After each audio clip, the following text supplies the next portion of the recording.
The year was 1887, and the land held its breath. It was a vast, cracked canvas of ochre and burnt sienna, stretched tight under a sky so blue it hurt the eyes. Here, in the empty heart of the Chihuahuan desert, time was measured not by the turning of calendar pages in some distant town, but by the slow, merciless crawl of the sun. For Chaitan, this emptiness was both a tomb and a sanctuary. He was the last. The word was a stone in his gut, a constant, dull weight he had carried for 5 winters. He was the last of the Penateka, the honey-eaters, a band of the Num, the people, the Comanche. Smallpox had taken his wife and son, a swift, merciless fire that had swept through their small, hidden camp. The soldiers had taken the rest long before that, scattering them like quail until only ghosts and memories remained. Now, Chaitan was a ghost himself, haunting the canyons and mesas that had once echoed with the laughter of his children and the songs of his elders. He lived as they had taught him, his hands skilled with a bow, his feet silent on the rock-strewn ground, his eyes reading the subtle language of the desert. But the rituals were hollow. The prayers he offered to the spirits felt like words dropped into a bottomless well, absorbed by a silence that offered nothing in return. His life was a routine of survival, a long, quiet refusal to die in a world that had already buried him. His shelter was a shallow cave carved by wind and water into the side of a sandstone cliff, its entrance screened by a curtain of ancient, hardy creosote. Inside, the air was cool and smelled of dust, dried herbs, and the lingering smoke of 1,000 small fires. A worn buffalo hide served as his bed. A few clay pots, a water skin, his bow, and a quiver of arrows were his only possessions of note. He was a man whittled down to his essential self, a being of pure function and memory. The grief was not a storm inside him. It was the landscape itself, vast, silent, and unchanging. He had been tracking a mule deer for 2 days, a patient, weaving dance across the arid expanse. The sun was a hammer, beating down with a white-hot intensity that shimmered above the sand. It was in this shimmering heat that he saw it. Not the deer, but a flicker of color that did not belong, a stain of pale blue against the monotonous brown. He stopped, his body instantly still, melting into the shadow of a gnarled juniper. His first thought was that it was a trick of the heat, a mirage born of fatigue, but it remained. Caution was a second skin to him. The world of the white man, the Tejano, was a world of noise, violence, and broken promises. He had learned long ago that contact meant peril. He circled wide, moving with the fluid grace of a predator, using the sparse cover of rock and scrub to approach the anomaly. As he drew closer, the shape resolved itself. It was a woman. She was lying face down, one arm flung out as if reaching for something that was not there. A simple dress, the color of a faded sky, was torn at the shoulder and powdered with dust. Her hair, a startling shade of fiery red, was spilled across the sand like a pool of drying blood. He watched her for a long time, his face an impassive mask. He saw no movement, heard no sound but the whisper of the wind. She was likely dead. People died out here. It was the way of the desert. He had seen the remains of prospectors, of travelers who had strayed from the trail, their bones picked clean by coyotes and bleached by the sun.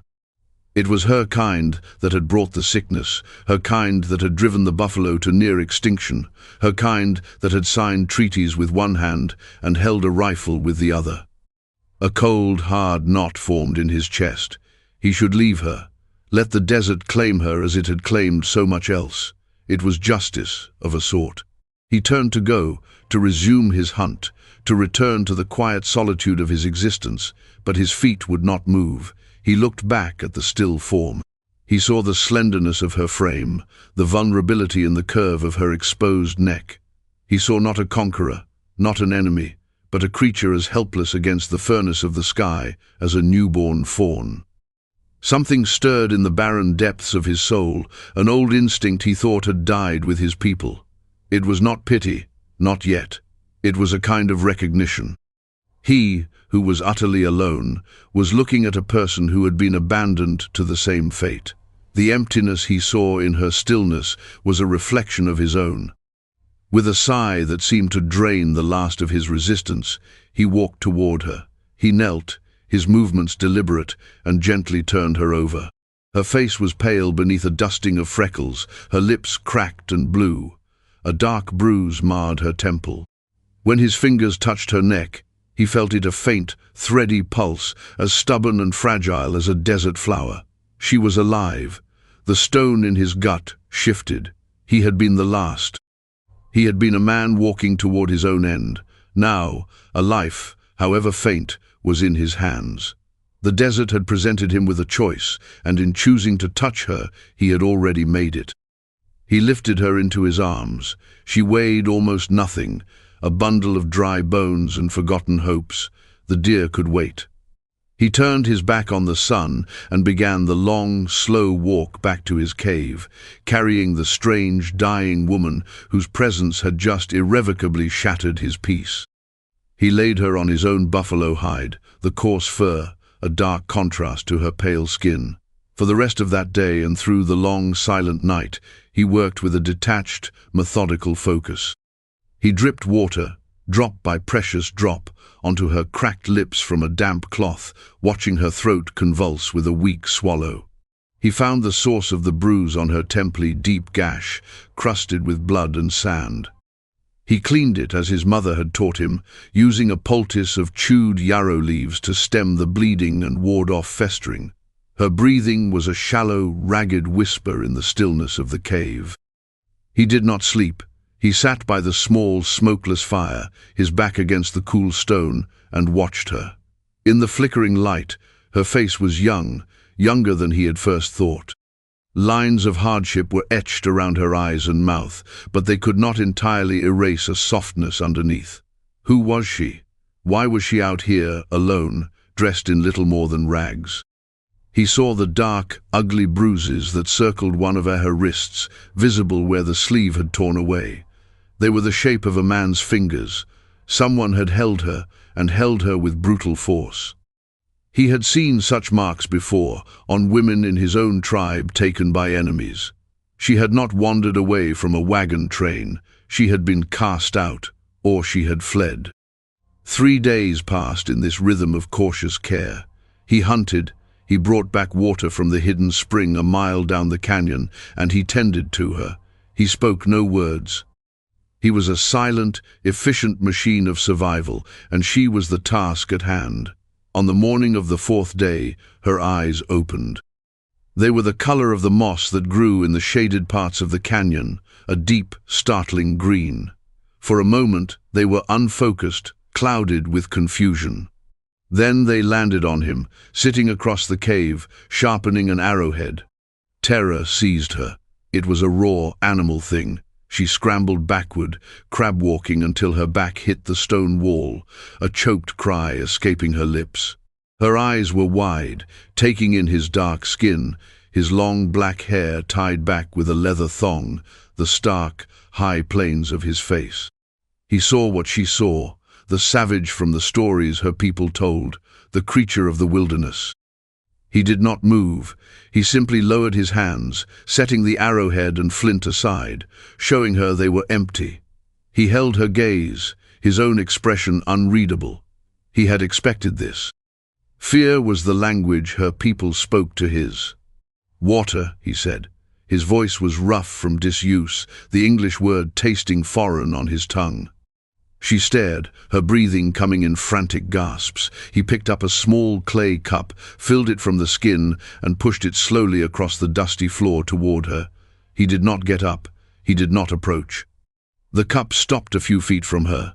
Her eyes darted from his face to the cup and back again. The thirst, he knew, must be a fire in her throat. For a long minute, she remained frozen, poised between terror and need. Finally, her desperation won. Her hand shot out, snatched the cup, and she drank, spilling half the water down her chin in her haste. She drained it, her throat working convulsively. When she was done, she huddled against the wall, clutching the empty cup to her chest like a shield. He said nothing more. He picked up his flint and arrowhead and resumed his work, his movements slow and deliberate. He gave her the gift of his inattention, allowing her the space to breathe, to exist without the pressure of his stare. It was the first, small measure of kindness he had offered, and perhaps the only one she could understand. For hours they shared the cave in a silence thick with mistrust and the vast, unspoken gulf between their two worlds. He was the ghost of a murdered people, and she was the refuse of her own. Her name, he learned, was Cora. She whispered it one evening, her voice still a raw croak, after he had given her a bowl of thin broth made from a rabbit he had snared. He had not asked for it. He had simply set the bowl down, and as she took it, her eyes met his for a second longer than usual. "Cora Callahan," she had said, the sound soft but clear in the quiet cave. He had only nodded, a slow, single dip of his chin. He did not offer his own name in return. A name had power, and he was not yet ready to share that part of himself with her. He was still just her keeper, the silent figure who provided food and water, the warden of her strange, suspended existence. Her strength returned with agonizing slowness. The desert had taken a deep toll, scouring her down to bone and sinew. But beneath the fragility, he began to see a stubborn resilience. She stopped flinching every time he moved. She began to take tentative steps around the cave, her legs unsteady but determined. She would watch him for long stretches, her green eyes filled with a guarded curiosity. She saw how he moved without a wasted motion, how he could start a fire with a few dry sticks and a patient breath, how his hands, though calloused and scarred, were surprisingly gentle when he redressed the wound on her head. One afternoon, while he was outside tanning the rabbit hide, she emerged from the cave, blinking against the bright sunlight. She walked to the small pile of mending he had left by the entrancie's own worn leather leggings, which had a long tear in one knee. Without a word, she sat down, picked up the bone needle and sinew thread he used, and began to sew. Her stitches were small and neat, a line of perfect, practiced discipline. He watched her from the corner of his eye, continuing his own work. It was a silent conversation.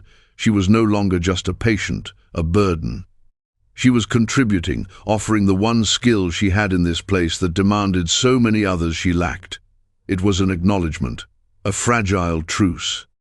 When she finished, she laid the mended leggings down and retreated back into the cool darkness of the cave without looking at him. That evening, he found the bowl he had given her had been washed clean with sand and set neatly by the water skin. Days bled into weeks. A routine as spare and quiet as the landscape settled over them. He would hunt and gather. She would maintain the camp, her domain slowly expanding from the interior of the cave to the small, sun-baked patch of ground before its entrance. She learned to grind mesquite beans into a coarse flour. He showed her, through gesture and a few clipped words, which plants were medicine and which were poison. The silence between them began to change. It was no longer the heavy silence of fear and suspicion, but a lighter, more companionable quiet, filled with the small sounds of their shared tasks. One night, a storm rolled in, a rare and violent explosion of energy. Lightning split the sky, illuminating the canyon in stark, terrifying flashes. Thunder cannonaded off the rock walls, a sound so profound it seemed to shake the very bones of the earth. Cora, who had been sleeping, cried out and sat bolt upright, her hands covering her ears. Chaitan, who had been watching the storm from the mouth of the cave, turned. In the brilliant, momentary flash of lightning, he saw her face, stark white and slick with terror. It was not the storm she feared. The thunder was an echo of something else. He saw the memory of shouting, of violence, playing across her features. He moved to the fire, added a few more sticks until it burned brighter, pushing back the encroaching shadows. He sat down not far from her, his presence a steady, quiet anchor in the roaring chaos outside. He did not speak, did not touch her. He just sat, sharing the small circle of light with her until the storm passed and her trembling subsided. Later, in the deep, rain-washed quiet that followed, she spoke. Her voice was a low murmur, almost lost in the crackle of the fire. "They were shouting," she said, her gaze fixed on the flames. "Like the thunder. My husband, the man I was sold to, he had paid my passage from Ireland, a promise of a new life." A bitter, hollow sound that might have been a laugh escaped her. His name was Amos Vance. He and his partner, Garrett. They were not farmers. They were taking me somewhere. "To a mining camp," he said, "for the other men." She fell silent, wrapping her arms around her knees. Chayton remained still, listening. He had pieced together parts of her story from the bruises and the fear, but hearing the words gave it a terrible clarity. Sold. Property. "I fought him," she continued, her voice gaining a thin thread of steel. "When I understood, I fought. Garrett held me down. Amos, he hit me. When I woke up, they were gone. They had taken the wagon, the water. They left me." She finally looked at him, her green eyes shimmering with unshed tears, not of self-pity, but of a deep, burning rage. "They thought the desert would be a quieter way to be rid of me."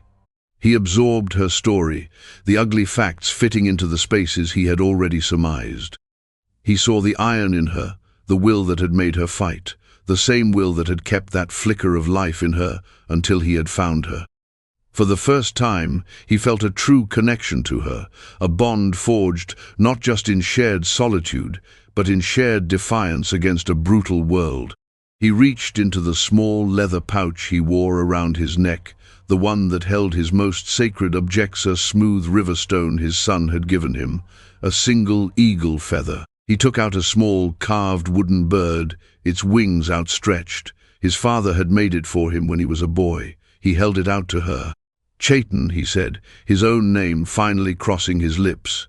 It felt momentous, like opening a door that had been sealed for years. "It means falcon."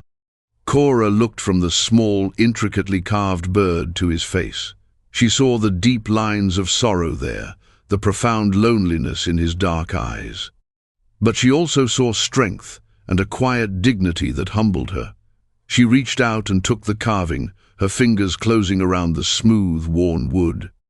She held his gaze, and in that shared look, something profound shifted.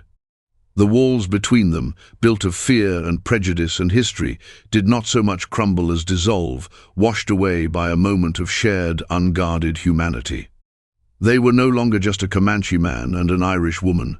They were Chayton and Cora, two survivors clinging to a rock in the middle of a hostile sea. And in that desolate canyon, under a sky washed clean by the storm, a new and fragile thing began to take root. The peace that settled in the canyon was a living thing.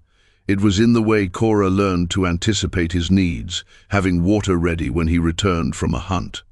It was in the way Chayton began to speak more, sharing the names of the plants, the stories of the constellations that wheeled across the night sky. He taught her the Comanche word for sun, tabe, and for moon, im-a. She, in turn, taught him a few words of Gaelic, her language a soft, lyrical counterpoint to the harsh consonants of his own. He discovered she had a quiet humor, a dry wit that would surface unexpectedly. One day, as he was painstakingly chipping a new flint point, she watched him with a small smile. "You have more patience with that rock than a saint has with a sinner," she observed. He had grunted, a sound that was almost a laugh. He found himself watching her, not with the cautious assessment of a guardian, but with a growing sense of wonder. He watched the way the setting sun would catch the red in her hair, turning it to flame. He watched her hands, now calloused and capable, as she ground corn or stitched a patch onto her worn dress. He was seeing her, not just her circumstances, and in her eyes he saw a similar change. She no longer looked at him with fear or even just gratitude. There was a softness there now, a deep and steady respect that soothed a part of his soul he thought was long dead. He was not just a relic, a last man. In her eyes, he was simply Chayton, a man. This fragile world they had built was shattered on a blistering afternoon in late summer. Chaitan had been tracking a scent on the wind, something unfamiliar and acrid, tobacco smoke. The cheap, foul-smelling kind the white men favored. His blood ran cold. He moved silently back toward the cave, his body a tense cord of apprehension. From a high ledge, he peered down into the canyon. 2 men on horseback were there, their animals drinking greedily from the small stream that fed his spring. One was a burly, bearded man with a cruel slump to his shoulders. The other was wiry and narrow-eyed, his face pinched with mean-spirited intelligence. They were armed with rifles. Chaitan's heart hammered against his ribs. He did not need to be told who they were. Amos Vance and Garrett Shaw. He scrambled back from the ledge, his mind racing. He had to get to Cora. He flew down the hidden path, his feet barely touching the ground. He found her near the cave entrance, humming softly to herself as she sorted a pile of dried berries. "Inside," he commanded, his voice a low, urgent hiss. She looked up, startled by his tone. She saw the look on his face, and the color drained from her own. She did not ask questions. She scrambled into the cave, her body trembling. "They have come back," he said, his back to her as he peered through a narrow slit in the rock. 2 men. "Amos," she breathed, the name a curse. "He must have thought I had something of his, or he could not stand that I defied him." "They are following the stream. They will find this place," Chaitan said, his voice flat and deadly. For 5 years he had been a ghost, avoiding conflict, wanting only to be left alone in his grief. But that ghost was gone. In its place was a man with something to protect. The feeling was so fierce, so powerful, it was almost painful. It was the instinct of a husband, a father, a warrior, an instinct he thought had been buried with his family. "What will we do?" Cora whispered, her hands clenched into fists at her sides. He turned to look at her. She was terrified, but her chin was up, her green eyes blazing with defiance, not defeat. She was not the broken creature he had found in the sand. She was a fighter. "They will not take you," he said. It was not a promise. It was a statement of fact. "There is a way out, through the back of the cave, a narrow passage. It leads up to the high mesa. You will go. Take water. Do not stop running until you are over the ridge." "And you?" she asked, her voice shaking. "I will lead them away. They follow me, they do not follow you." It was the only way. A single man could move faster, hide better. He could draw them on a chase that would end with them lost, and him vanished. But she shook her head, a stubborn set to her jaw. "No, I will not run and leave you to them. I will not be the reason for your death." She looked around the cave, her eyes landing on his bow and quiver leaning against the wall. "I can't shoot that, but I can use a knife. I can fight." He looked at her, at this pale, slight woman, offering to stand with him against 2 armed men. A fierce, protective warmth flooded his chest, so potent it stole his breath. He had been the last of his tribe. He had believed that meant he would always be alone, but in that moment she was his tribe, she was his people. "No," he said, his voice softer now, "your fight was in surviving, my fight is now." He took his long hunting knife from its sheath. The blade was worn but sharp. He pressed it into her hand. "If they find a way in before I return, you know what you must do. Do not let them take you alive." Her fingers closed around the handle. Her eyes, wide and dark, met his. "Chaitan." He placed a hand gently on her cheek, a gesture of profound intimacy he had not allowed himself before. His thumb brushed away a tear she hadn't realized had fallen. "Live, Cora," he whispered. Then he grabbed his bow, slung his quiver over his shoulder, and slipped out of the cave like a shadow. The confrontation was inevitable. He did not hide for long. He let them see him, a fleeting glimpse of a figure moving among the rocks. "There, it's him, the Indian." Garrett Shaw's voice was a raw shout that echoed unnaturally in the canyon. Amos Vance, the bigger man, raised his rifle. A shot cracked through the air, the bullet whining off a boulder inches from where Chaitan had been. The hunt had begun. Chaitan led them on a deadly chase through the labyrinthine canyons he knew, as well as the lines on his own hand. He was faster, quieter, more at home in this brutal landscape than they could ever be. He was the falcon, and they were clumsy, earthbound crows. He used the terrain as his primary weapon, drawing them into narrow passages, forcing them to dismount, making them scramble over loose scree. He wanted to exhaust them, to frustrate them, to turn their confidence into fear. He could have killed them from a distance, an arrow from the shadows, silent and final. It would have been the warrior's way. But this was different. This was not about honor or counting coup. This was about eradication. He needed to ensure they could never threaten Cora again. He needed to face them. The chase lasted for hours, under the relentless glare of the afternoon sun. The two men were flagging, their curses growing louder, their movements more clumsy. Chaitan led them into a box canyon, a natural trap with steep walls and only one way in or out. He concealed himself in a high crevice, his bow drawn, and waited. They stumbled into the canyon, their horses lathered, their faces red with exertion and rage. "Where'd he go?" Garrett spat, wiping sweat from his eyes. "It's like he vanished into the damned rock." "He's here," Amos growled, scanning the canyon walls, his rifle held at the ready. "He's playing with us, and that red-headed witch is probably with him. When I find her, I'll teach her a lesson she'll never forget." A cold, clean rage settled over Chaitan. It sharpened his senses, steadied his hand. He loosed his first arrow. It was not aimed to kill. It struck the ground at Amos's feet, the shaft quivering in the hard-packed earth. Both men jumped, spinning around, firing their rifles wildly at the cliffs. The bullets ricocheted with angry shrieks. "Show yourself, you coward," Amos bellowed. Chaitan's second arrow answered him. It flew true, striking Garrett Shaw in the thigh. The man screamed, a high, piercing sound of agony, and crumpled to the ground, dropping his rifle. Amos whirled, firing toward the puff of dust where the arrow had come from. But Chaitan was already moving, dropping from his perch, landing silently on the canyon floor behind them. He was a wraith, an avenging spirit of the land itself. Amos heard a sound and turned, his eyes widening in shock as he found Chaitan standing not 20 feet away, another arrow knocked in his bow. The big man was fast.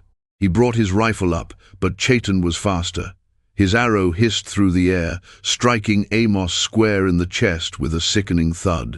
The rifle discharged into the sky as Amos staggered backward, a look of stunned disbelief on his face. He clawed at the arrow shaft for a moment, then his eyes rolled back in his head, and he fell heavily, the dust rising around his body. Silence descended, broken only by the whimpering moans of Garrett Shaw. Chaitan walked slowly toward the wounded man, his face a grim, unreadable mask. Garrett scrambled backward, dragging his wounded leg, his face a portrait of pure terror. "Please," he sobbed, "don't kill me. We'll leave. We'll never come back, I swear it." Chaitan stood over him, looking down without pity. He saw not just the man who had helped abuse Cora, but a symbol of all the casual cruelty that had destroyed his world. He thought of his wife, his son, his people. He thought of Cora, huddled in the cave, holding a knife. He broke his bow over his knee. The snap of the wood was loud in the sudden quiet. He would not kill this pathetic creature with a warrior's weapon. He would not kill him at all. He bent and picked up Garrett's rifle, then Amos's. He unloaded them, throwing the cartridges far into the scrub. He looked down at the whimpering man one last time. "Walk," Chaitan said, his voice cold as stone. "Walk out of this canyon and never return. If I ever see your face in this land again, the desert will have your bones." He turned his back on the man and walked away, leaving him with his terror and his pain. He did not look back. The fight was over. As he walked back toward the cave, the fierce tension in his body finally began to ebb, replaced by a deep, bone-weary exhaustion, and something else, a sense of finality. He had not just defended his home, he had buried the past. When he reached the cave, the sun was sinking, painting the canyon walls in hues of blood and gold. Cora was standing at the entrance, the knife still clutched in her hand. She saw him approaching, saw that he was alone and unharmed, and a choked sob of relief escaped her. She dropped the knife, and it clattered on the stone. She ran to him, and he met her halfway.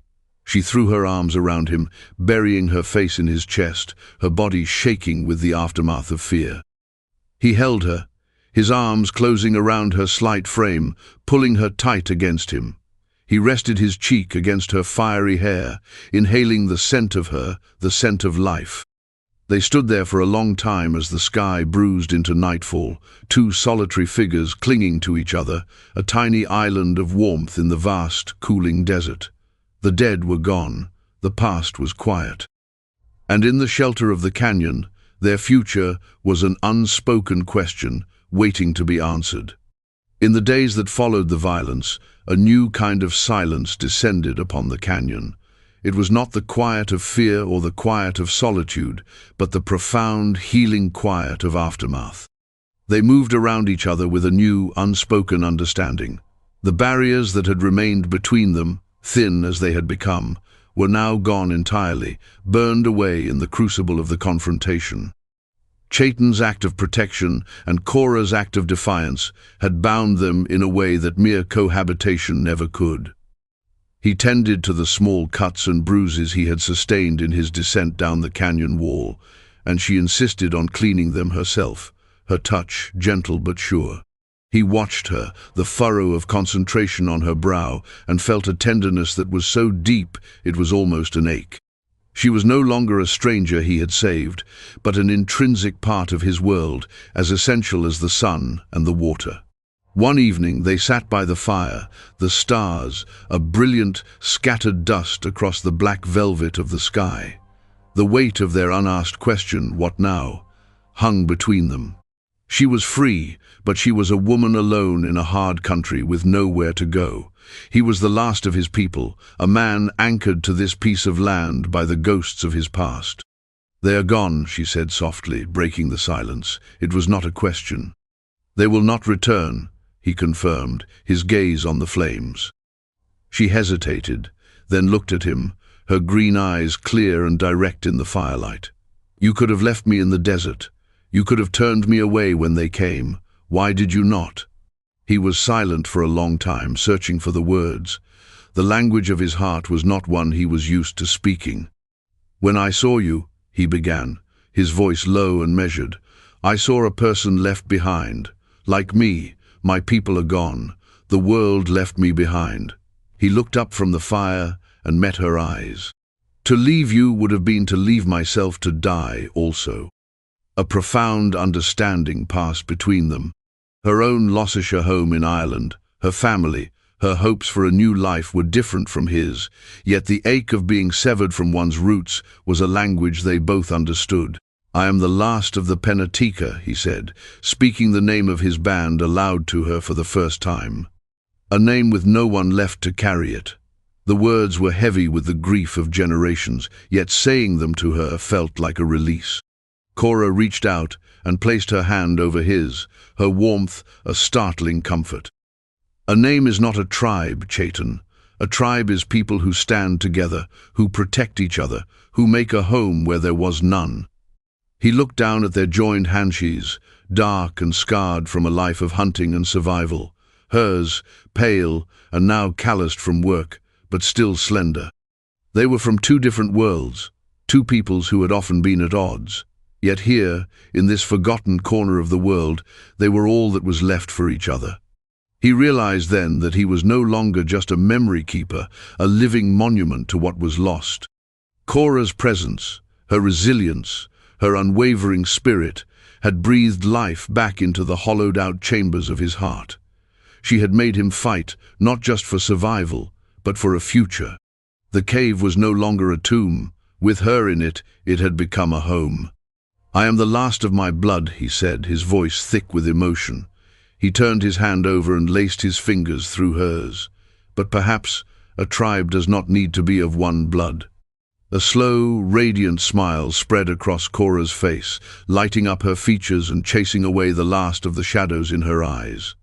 It was a smile of pure, unadulterated hope. "No," she whispered. "It needs only to be of one heart." The next morning, Chaitin led her out of the cave and into the bright morning sun.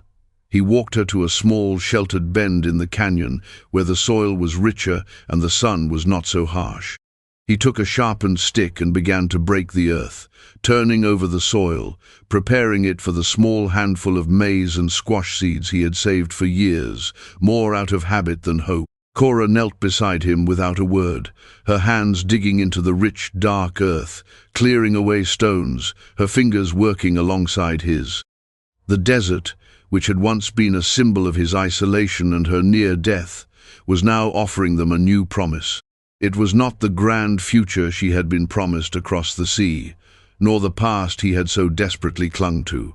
It was something new, something small and precious and real. They worked together under the vast, silent sky, their movements falling into an easy, companionable rhythm. He was Chaitin, the last Comanche of the Pentecost. She was Cora Callahan, an Irish girl left for dead. But here, in the dirt and the sun, they were planting the seeds of a new beginning. A tribe of two, forged in hardship, bound by courage, and rooted in the simple, powerful act of choosing to build a life together. The last of one tribe had found the first of another. And for the first time in a very long time, the desert did not feel empty at all. It felt like home.